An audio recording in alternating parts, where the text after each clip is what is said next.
అది వాళ్ళ హిందుత్వంలో ఇష్టము. ప్రజలకి హిందుత్వంలోని ఏదైతే గొప్పతనం ఏంటంటే నచ్చుతుందో దాన్ని హిందుత్వంలోని వాళ్ళకి గొప్పతనం అసలు ఏంటంటే ప్రజాభిప్రాయానికి వ్యతిరేకంగా ప్రజాగ్రహానికి గురవుతారు. ఎస్ ఎస్ షఫీ అది రఫీ గారు గమనించాలా ఎవరైనా సరే. రఫీ గారు అదే హిందుత్వంలోని గొప్పతనం ఏంటంటే హిందుత్వంలో ఏంటంటే మేము చెట్టుని దేవుడని మొక్కుతాము, రాయిని దేవుడని మొక్కుతాం, ప్రకృతిలో దేవుని చూసుకుంటాము, అలాగే ఏమంటారు శక్తిలోను దేవుని చూసుకుంటాం. అది అది అది అంతే మీరు అన్నట్టు దాన్ని అదేం లేదు. అయితే అరుణ గారు ఇక్కడ వస్తున్న పాయింట్ ఏంటంటే రాజకీయాలు నేను చేయట్లేదు, కేవలం సనాతన ధర్మం గురించి మాత్రమే మాట్లాడుతున్నాను అంటూ ఆయన చేసిన వ్యాఖ్యలు జగన్మోహన్ రెడ్డికి సంబంధించిన కేసుల గురించి మాట్లాడతారు. ఈ కల్తీకి సంబంధించి పాత్ర లేకపోయినా బాధ్యత వహించాల్సింది గత ముఖ్యమంత్రి అంటూ ఆయన పేరు మీద మాట్లాడతారు. రాహుల్ గాంధీ గారి గురించి మాట్లాడతారు. సరే వాళ్ళకి అర్థమవుతుందో లేదని చెప్పి హిందీలోను ఇంగ్లీష్లోనూ మాట్లాడతారు. తమిళ్లో మాట్లాడడం ద్వారా అక్కడ పక్కనే రాష్ట్రం పక్కనే ఉన్న ఎవరైతే ఉన్నారో తమిళకు సంబంధించి ఆ డిస్కషన్ చేస్తారు. రాజకీయాలు లేవన్నది ఎక్కడుంది, అక్కడ రాజకీయాలే కదా మొత్తం జరిగింది అన్నది ఒక విశ్లేషణ. ఏమంటారు? కన్క్లూజన్కి వెళ్తాం. మీరు కన్క్లూడ్ చేసేయండి ఈ పాయింట్తో ప్లీజ్. నేనా సార్? కాదు అరుణ గారు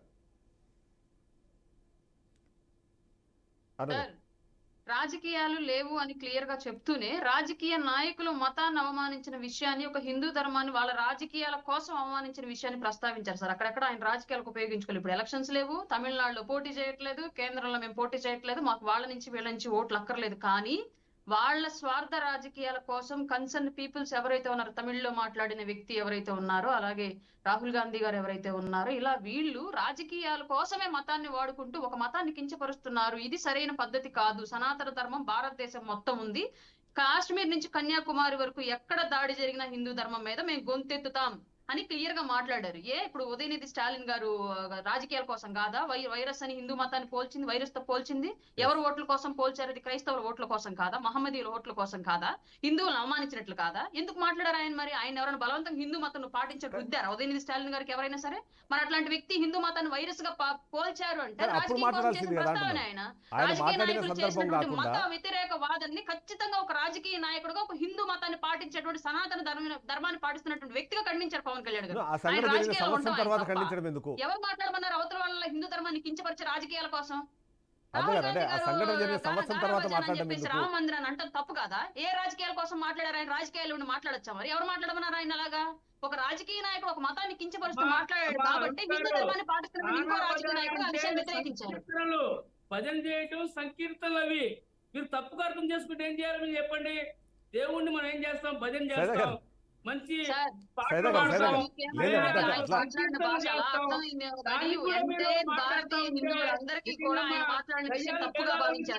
మాట్లాడుతూ ఉంటే మీరు పవన్ రాహుల్ గాంధీ గారిని కాంగ్రెస్ గురించి టార్గెట్ చేసి మాట్లాడుతూ ఉంటే నిజమ్మా అరుణమ్మా?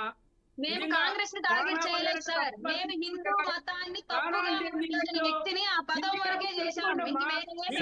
మాట్లాడలేదు. మేము రాజకీయాలు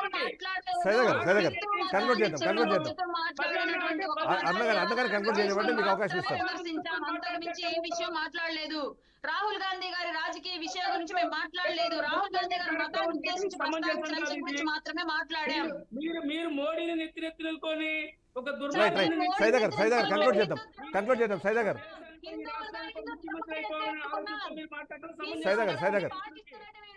కంక్లూడ్ చేద్దాం కంక్లూడ్ చేద్దాం మీరు పాయింట్ చెప్పండి.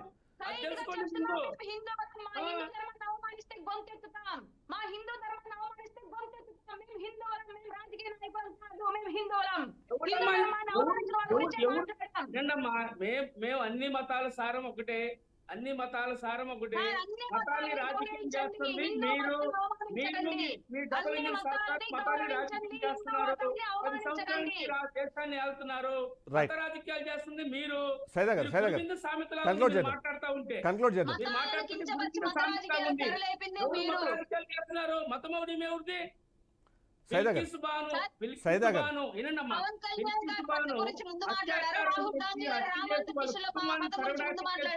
అలాంటి దుర్మార్గులను తీసుకొచ్చి ఊరేగిస్తారు, పిల్లలు మీద రిలీజ్ చేస్తారు జైలు నుంచి. అలాంటి దొంగలు తీసుకొచ్చి దండలేస్తాడు మీ నాయకుడు. ఇదేంటి మీ డబుల్ ఇంజిన్ సర్కార్ మీ నాయకుడు పెద్దన్న బడే భాయ్ ఇదా? కంక్లూడ్ చేద్దాం. మీరు ఏదైతే మాట్లాడుతున్నారో ప్రజలందరినీ మైనారిటీలు మెజారిటీలు పేరుతో, కులాల పేరుతో, మతాల పేరుతో విభజించి మైనారిటీల హక్కులకు సంబంధించి మీరు ప్రతి సందర్భంలోనూ మాట్లాడతారు మీ పార్టీకి సంబంధించి. సైదా గారు మాట్లాడు. ఈ రోజు గానా బజార్ అంటే తప్పుగా అర్థం చేసుకొని బురదల్లే కార్యక్రమం. గానా అంటే ఏంది? పాట, సంకీర్తనలు, దేవుడి గురించి సంకీర్తనలు సైదా గారు, సైదా చేయటం. గారు, భజన అంటే భజన చేయటం. సైదా గారు, ఇప్పుడు తప్పుగా అయితే మాట్లాడితే మీరు ఏం మంచి చేయాలి? మంచి విశ్లేషించే ప్రయత్నం చేస్తున్నారు కానీ భక్తి ముసుగులో రాజకీయం చేస్తున్నారనేది రాహుల్ గాంధీ గారి ఆలోచన. రైట్ రైట్ ఆయన ఏం చెప్తున్నాడు? ఈ రఫీ గారు. దేశంలో ఈ యొక్క మతోన్మాదంతో దేశాన్ని చీలుస్తున్నారు, హిందుత్వం పేరుతోటి దేశాన్ని నాశనం చేస్తున్నారు. ఇది కరెక్ట్ కాదు. మనందరం భారతీయులం. ఈ 144 కోట్ల మంది ప్రజలందరూ కూడా కలిసిమెలిసి జీవించాలి. సైదా గారు కంక్లూడ్ చేద్దాం, కంక్లూడ్ చేద్దాం ప్లీజ్. ఎస్ సైదా గారు, కంక్లూడ్ చేద్దాం, సైదా గారు. సైదా గారు కంక్లూడ్ చేద్దాం. అరుణ గారు లాస్ట్ పాయింట్ మీరు చెప్పండి, కంక్లూడ్ చేసేద్దాం ప్లీజ్. అరుణ గారు. సార్, నిన్నటి ప్రసంగం మొత్తం కూడా రాజకీయ నాయకుల గురించి, పార్టీల గురించి ఎక్కడ పవన్ కళ్యాణ్ గారు ప్రస్తావించలేదు. క్లియర్ గా ఏ పార్టీకి సంబంధించిన వ్యక్తి అయినా సరే, ఏ రాష్ట్రానికి సంబంధించిన వ్యక్తి అయినా సరే, హిందూ ధర్మం గురించి అవహేళన చేస్తూ మాట్లాడిన వాళ్ళ గురించి మాత్రమే నిన్న ప్రసంగం సాగింది. నిన్న ఆయన ఎంటైర్ స్పీచ్ లో రాజకీయాల గురించి ప్రస్తావించరు కూడా. ఆయన ఒక హిందూవాదిగా, హిందూ మతాన్ని పాటిస్తున్నటువంటి వ్యక్తిగా నా ధర్మం మీద జరుగుతున్న దాడికి మాత్రమే గొంతెత్తడానికి నేను ఇక్కడ ఈ సభ పెట్టానని క్లియర్ గా చెప్పి మరి దాని గురించే మాట్లాడారు. ఆయన మాట్లాడిన ప్రతి మాట ఏ మతాన్ని కించపరచలేదు. ఒక క్రైస్తవుడు వచ్చి నిన్న మాట్లాడిన మాట తప్పు అని చెప్పలేరు, ఒక ముస్లిం వచ్చి నిన్న మాట్లాడిన మాటలు తప్పు అని చెప్పలేరు. కానీ రాజకీయ నాయకులు మాత్రమే ఈ విషయాన్ని వ్యతిరేకిస్తారు. ఎందుకంటే వాళ్ళకి ఓట్లు కావాలి, ఓట్ల కోసం వాళ్ళకి మతాలు కావాలి, ఓట్ల కోసం వాళ్ళకి రాజకీయాలు కావాలి. బట్ పవన్ కళ్యాణ్ గారికి అలా అక్కర్లేదు. మతం అంటే మతమే, హిందూ మతాన్ని పాటిస్తున్నారు, తన మతాన్ని తను కాపాడుకోవాల్సిన బాధ్యత నిన్న మాట్లాడారు.